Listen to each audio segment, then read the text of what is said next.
Salut à tous, bienvenue sur la chaîne des 3V, la voix de votre vérité. Euh, Deuxième météo du mois de février cette fois, du 1er au 8 février, oui, si je ne me trompe pas sur mes feuilles. Énergie du mois de février, l'énergie du 11, donc qui vient, alors 11, maître nombre, mais c'est le 2.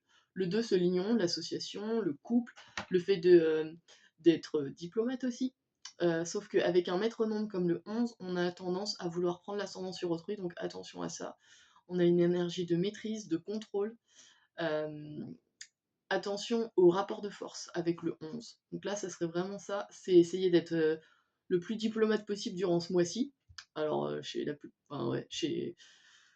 Il peut être karmique chez les gens, ça dépend s'ils ont du B, du K ou du T dans leur nom et prénom, ça va. Mais pour ceux qui l'ont pas, euh, comme moi dans mon cas, ça peut être compliqué, d'accord. Travailler la diplomatie, essayer d'aplanir les choses et de travailler plus en équipe, voire même de déléguer dans certains cas pour ceux qui sont chefs d'équipe ou qui sont chefs d'entreprise, tout simplement. On a cette notion-là, d'accord. Travail d'équipe important au mois de février. En numérologie, en astrologie, on a la lune encore, et oui, encore, avec une énergie plutonienne qui vient du 11. Donc on a une, comment dire, un mélange des influences avec donc la lune qui nous parle, donc, comme je l'ai dit dans l'autre vidéo, parce que c'était aussi en une semaine lunaire, on a l'influence de l'intuition, on a le côté radar émotionnel, la façon dont on perçoit les choses de manière subjective, d'accord. Donc durant donc du 1er février au 8 février, il y aura beaucoup d'influences internes, on va dire. Vous allez être plutôt subjectif, d'accord, porté en plus par l'énergie de Pluton, qui est le 11, donc de la numérologie. Je fais beaucoup d'analogies, hein, je vous le dis.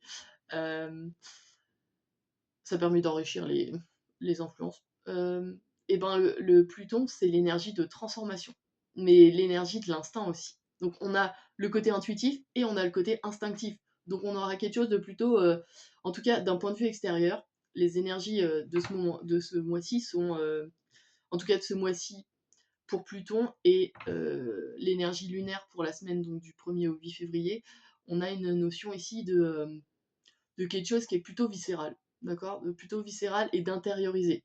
Donc on aura peut-être une semaine plutôt calme qui est portée plus sur le centrage intérieur, d'accord.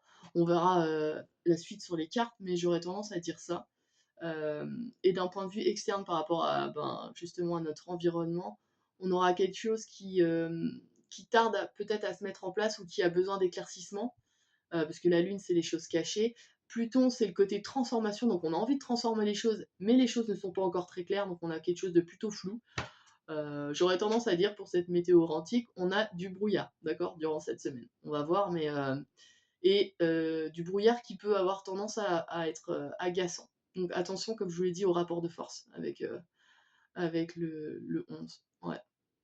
Alors je vais vous montrer les cartes et je vais faire la suite de cette météo. Voilà.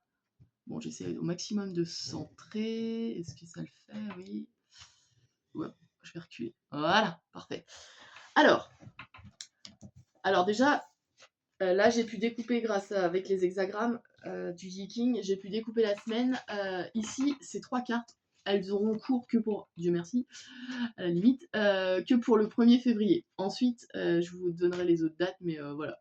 Donc là, ces énergies-là, ces influences-là, elles étaient déjà là la semaine dernière, du 27 au 31 janvier. Donc ici, elles tiennent que jusqu'au 1er février, d'accord. Enfin, 24 heures, en gros. Hein. Et ben on a une énergie, comme je le disais dans l'autre vidéo, comment dire, de créativité, d'énergie première, d'action. On a vraiment cette impulsion, cette idée de projet, enfin ouais. On a envie d'aller de l'avant. C'est surtout ça en fait. On a vraiment cette énergie, voilà, de savoir ce que l'on veut faire et où on veut aller.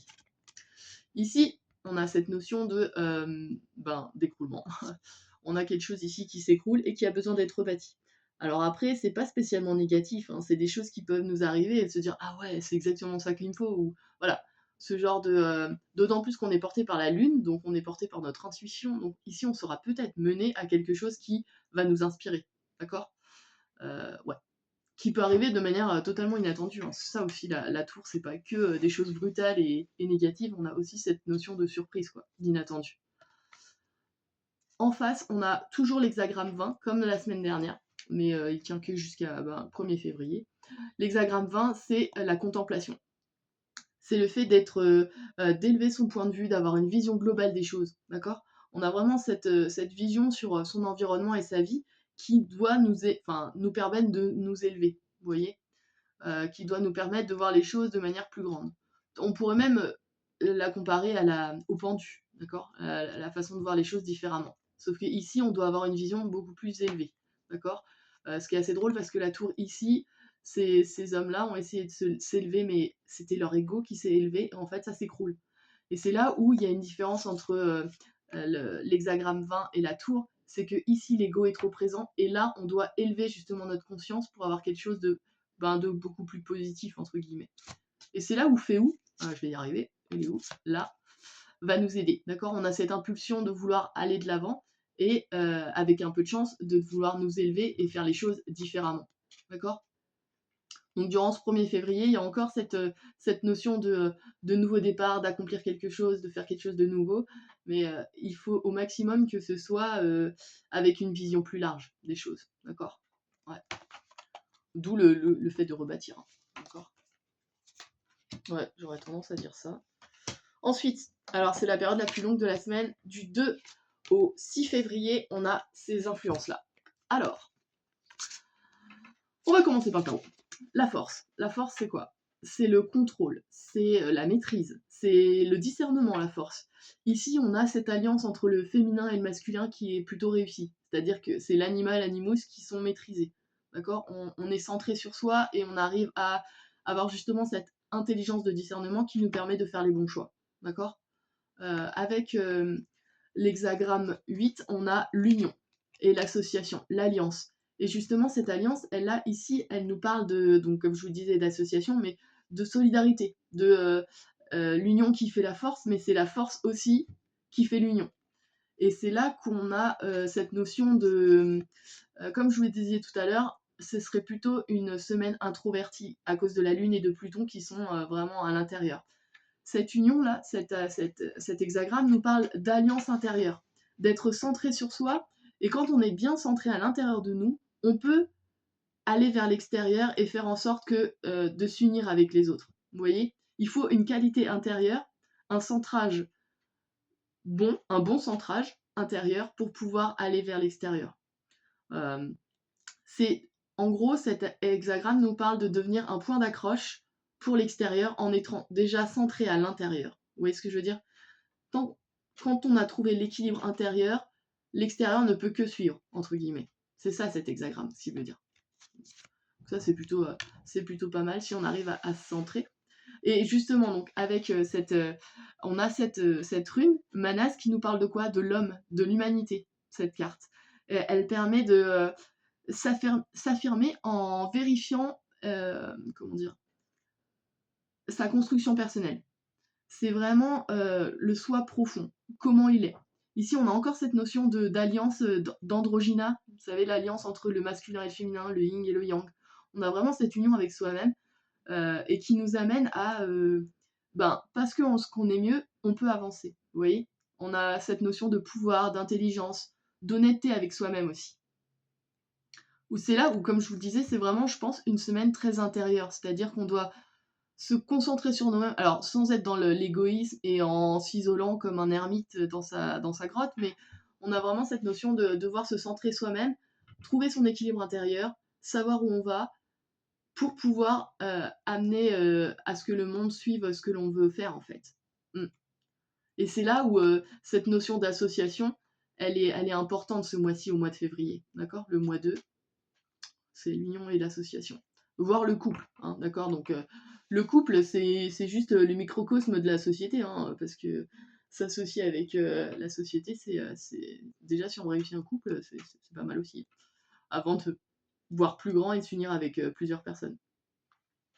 Ouais, on a cette notion-là. Donc là, c'est du 2 au 6 février, on a vraiment cette notion de se recentrer sur soi et de trouver cet équilibre intérieur pour pouvoir s'associer avec son environnement ensuite. D'accord? C'est la première étape, c'est soi-même, trouver un équilibre intérieur d'abord.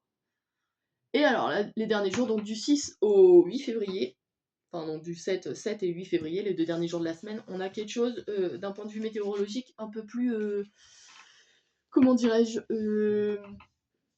violent, ou... Alors, je vais... Déjà, on a la mort, enfin l'arcane sans nom. Ici, elle nous parle de changement, de transformation, de renouveau, de nouveau cycle. On a, alors peut-être pas le nouveau cycle comme dans la roue de la fortune, mais ici on a vraiment cette notion de transformation, d'accord? On a une alchimisation de quelque chose. Avec l'arcane, enfin excusez-moi, l'hexagramme 23, on a l'éclatement. Ici on a une notion de mauvais temps, comme je vous disais, on a une météo qui est assez violente. On doit lâcher prise, d'accord? La météo extérieure, donc l'environnement, nous oblige à nous immobiliser. Et comme je vous le disais, avec la Lune et Pluton, on a vraiment quelque chose qui doit s'intérioriser. Donc, d'un point de vue extérieur, c'est peut-être une semaine qui sera relativement calme. Ou du moins qui... ou du moins qui sera peut-être pas calme, mais qui vous obligera à vous centrer sur vous. D'accord? Ouais, on a cette notion-là de ne pas... Enfin, de ne pas agir.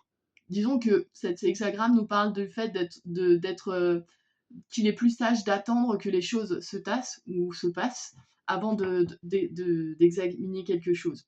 À l'inverse du début de la semaine qui, avec la tour et l'hexagramme 20 et Féou qui nous disait de créer quelque chose de nouveau, là on nous dit de patienter.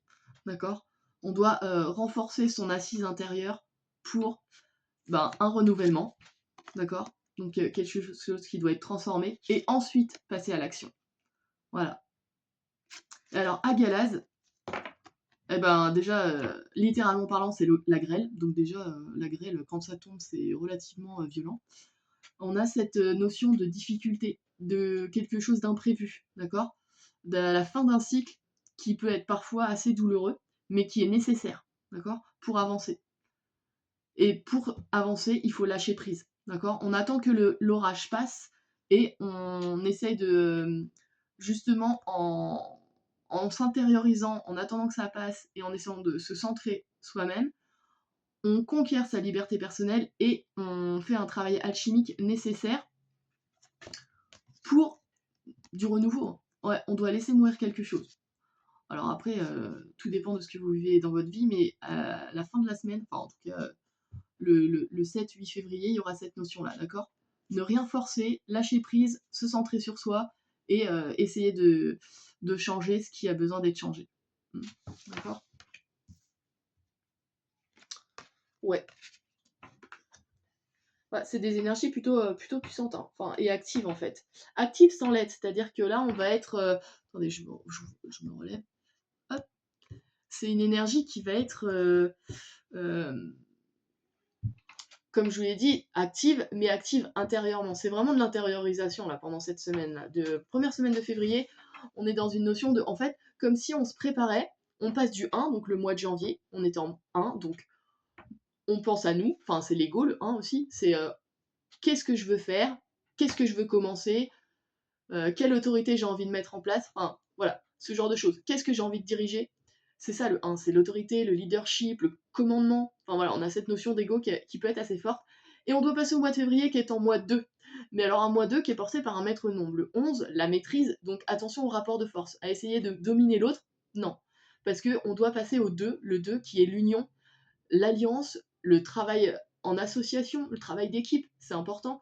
Et c'est là où cette semaine de février, du 1er au 8 février, va nous amener à passer, c'est une transition entre le 1 et le 2 en fait.